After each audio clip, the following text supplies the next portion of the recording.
Road होवे सुरत। तिल दरवाजा टूटे नजर की जोड़ से, अरे हारे में ही लगी टकटकी खूब जोर बर जोर से।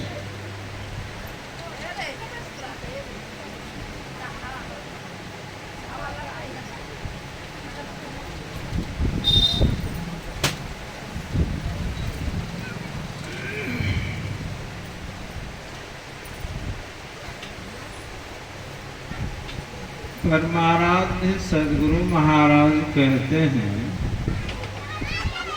कि दृष्टि योग का अभ्यास जो है बहुत करना पड़ता है। परम संत बाबा देवी साहब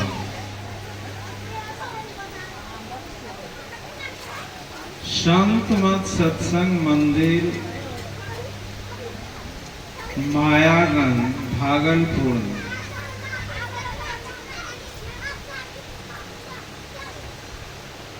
परमाराध्य सदगुरु महाराज का को नादानुसंधान की दीक्षा बतलाए 1910 ईस्वी और बोले कि लाला तुम्हारे स्मरण में रहे कि यह नादानुसंधान कैसे किया जाता है, इसलिए मैं तुमको बतला दिया। मैंने 32 वर्षों तक दृष्टि योग का अभ्यास किया, तुम कम से कम 10 वर्षों तक दृष्टि योग का अभ्यास करना।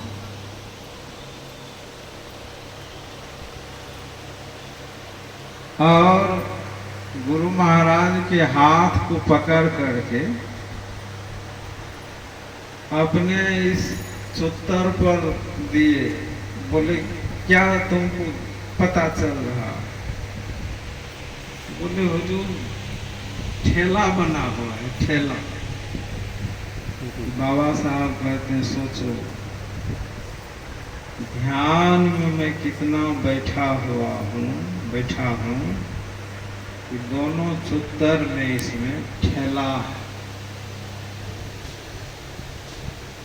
तो ये ध्यान साधना जो है ना, बच्चा का खेल तो नहीं है, अभ्यास की आवश्यकता और बहुत अभ्यास की आवश्यकता, बहुत संयम की आवश्यकता है कि आप ध्यान में बैठिएगा केवल तभी तो दृष्टि योग कीजिएगा, सो नहीं बात है। 24 घंटे दृष्टि का योग करना पड़ेगा आपको। जिस समय आप रास्ते चलते हैं, कोई काम करते हैं, हर समय दृष्टि का संयम रखना होगा आपको। यदि आप दृष्टि को संयमित नहीं रखे, दृष्टि आपकी चंचल हो गई, दृष्टि बहक गई, तब दृष्टि योग नहीं होगा। पूर्ण रूपेण आपको ये धारण करना होगा कि हमारे सद्गुरु महाराज से सुंदर रूप इस दुनियादारी में और कोई नहीं है। तब आपका आकर्षण इसमें होगा। शिवनारायण स्वामी जी महाराज कहते हैं कि सुरतिया हो नैना से नाही डरे। मतलब अपने सदगुरु की सूरत में उसकी दृष्टि इस तरह से लग गई है, सदगुरु के ध्यान में उसकी दृष्टि इस तरह से केंद्रित हो गई है कि सदगुरु का सूरत उसके आंख से ओझल नहीं होता है।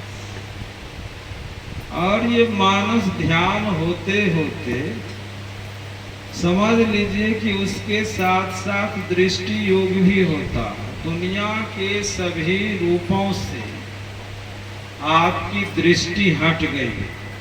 दुनिया में जितने शब्द हैं संसार में, सभी शब्दों से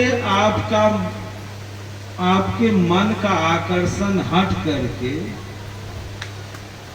सदगुरु के द्वारा बताए गए महामंत्र में आपका मन आकर्षित हो गया। केवल एक शब्द रह गया, वो महामंत्र इतना सिमटा हो गया कि दुनिया के बहुत शब्दों में मेरा मन फैला हुआ था, अब एक शब्द में सिमट गया। दुनिया के बहुत रूपों में मेरा मन फैला था, एक रूप में मेरा मन सिमट गया। एक महामंत्र और एक सदगुरु का रूप। सदगुरु महाराज का जो मानस ध्यान करते हैं, भगवान श्री कृष्ण कहते हैं अपने सखा उद्धव से, हे उद्धव, पहले मेरे सर्वांग शरीर का ध्यान करना। मेरा जो 3.5 हाथ का शरीर है, इसका ध्यान करना। मेरे 3.5 हाथ के शरीर में जब तुम्हारा मन, तुम्हारी दृष्टि स्थिर हो जाए, तब केवल मेरे मुस्कान युक्त मुखारविंद का ध्यान करना।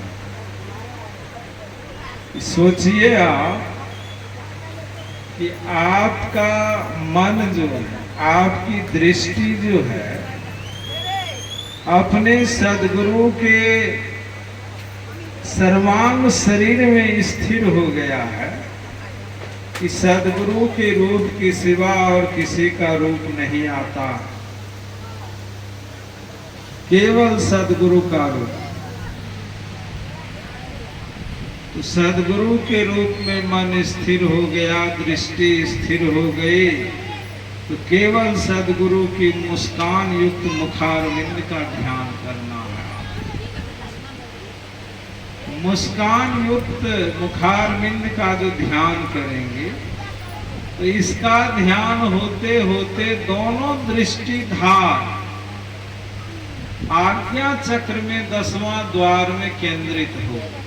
दृष्टि योग अभ्यास अति ही करत कपनी सहज ही छूटे प्रोढ़ होवे सूरत। इन दोनों दृष्टि धार को जो आप मिलाएंगे, तो दोनों दृष्टि धार थरथराती रहती है, कांपती रहती है। ये कंपन जब खत्म होगा, दोनों दृष्टि धार स्थिर हो जाएगी, तब ये आज्ञा चक्र में 10वां द्वार में मिलती है। दृष्टि योग अभ्यास अति ही करत अपनी सहज ही छुटे प्रोढ़ होवे सूरत। ये कंपन जब खत्म हो जाएगा, ये दृष्टि धार मजबूत हो जाएगी, तो तिल दरवाजा टूटे नजर के जोर से। दोनों दृष्टि धार जब मिलती है, तो तिल द्वार पर जो अंधकार का आवरण है 10वां द्वार पर, तो नजर के जोर से टूट जाता है, प्रकाश में बिंदु उदित हो जाता है।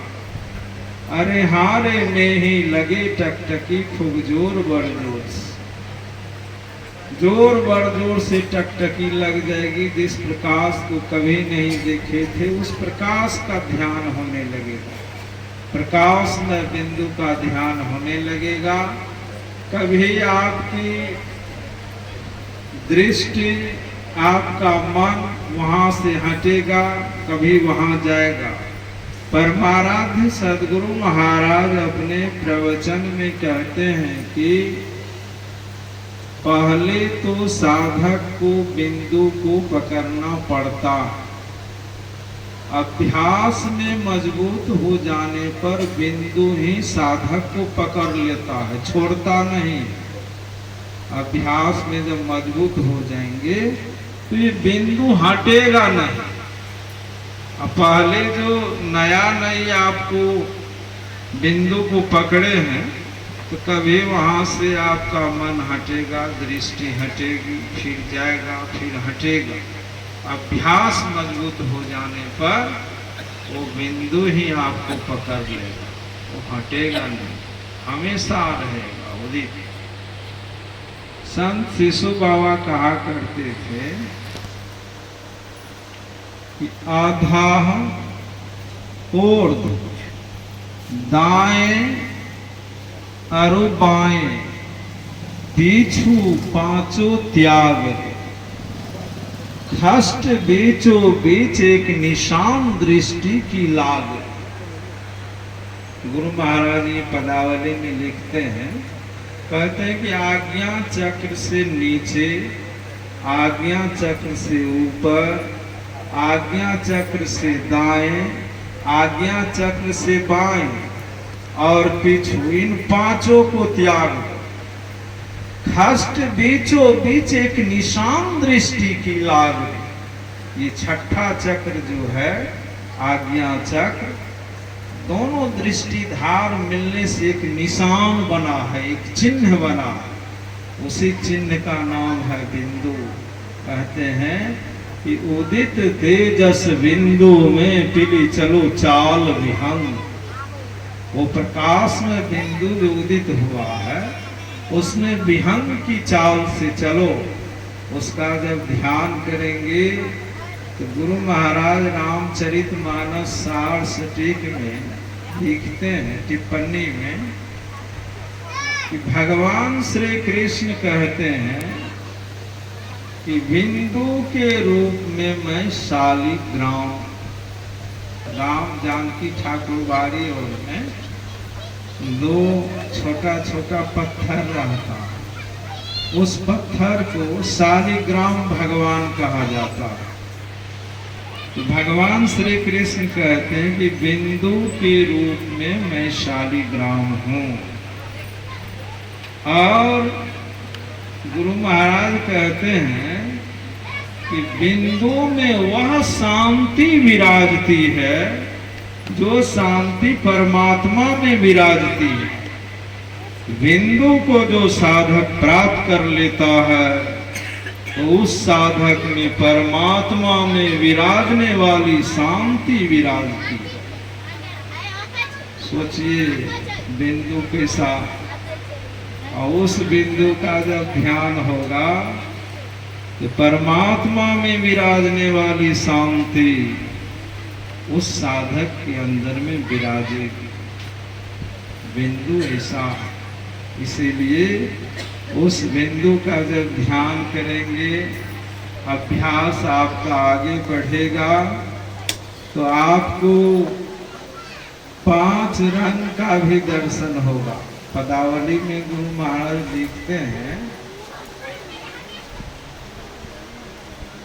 परम भक्ति मीराबाई भी लिखती है कि ऊंची अटड़िया लाल किवरिया निर्गुण सीज बिछी, पचरंगी झालर शोभ सोहे फूलन फूल कली, बाजू बंद कड़ुला सोहे मांग सिंदूर भरी, सुमिरन थाल हाथ में लिन्हा शोभा अधिक भली, सेज सुख मना मेरा शोभ शोभ है आज भरी। मीराबाई कहती है इस शरीर में सबसे ऊंचा स्थान ये आज्ञा चक्र 10वां द्वार। ऊंची अटड़िया लाल किवरिया निर्गुण सेज बिछी। निर्गुण की साधना प्रारंभ होती है। पचरंगी झालर, 5 रंग का दर्शन होता है। पदावली में भी परमाराध लिखते हैं कि पीली नीली लाल सफेदी स्याही सन्मुख आता। इन 5 रंग का दर्शन गुरु महाराज को भी हुआ, मीराबाई को भी, सब संतों को हुआ है। सब संत अपने अपने पद में इसका वर्णन किए। और मीराबाई कहती है कि बाजू बंद कड़ोला सोहे मांग सिंदूर भरी। बाजू बाजू बंद मन होता है दम का साधन, इंद्रिय निग्रह, दृष्टि योग। कड़ोला मतलब मन का साधन, मनोनिग्रह, नादानुसंधान। कहते कि दम और सम के साधन से साधक के अंदर में प्रकाश होता है। और मांग सिंदूर भरी का मतलब क्या है? मीराबाई के पति विवाह मंडप पर ही मर गए। उसके बाद ही मीराबाई लिखती है कि बाजू बंद कड़ोला सोहे मांग सिंदूर भरी। वो मांग का सिंदूर क्या है? प्रकाश का प्रतीक है। वो प्रकाश का प्रतीक है। मांग सिंदूर भरी, सुमिरन थाल हाथ में लेना शोभा भली। मीराबाई कहती है हमेशा सुमरन में मैं लगी रहती हूँ। सुमरन थाल हाथ में लेना शोभा भली। सेज सुख मना मेरा सो गए शुभ है आज। लोग कहते हैं ना कि शुभ घड़ी, लेकिन शुभ घड़ी किसका? जिस दिन सुखमना रूपी सेज पर, सुखमना रूपी बिछावन पर, आज्ञा चक्र 10वां द्वार रूपी बिछावन पर आप प्रकाश में बिंदु में प्रतिष्ठित हो जाएंगे अपने अंदर में, उसी दिन से आपके लिए शुभ घड़ी हुआ।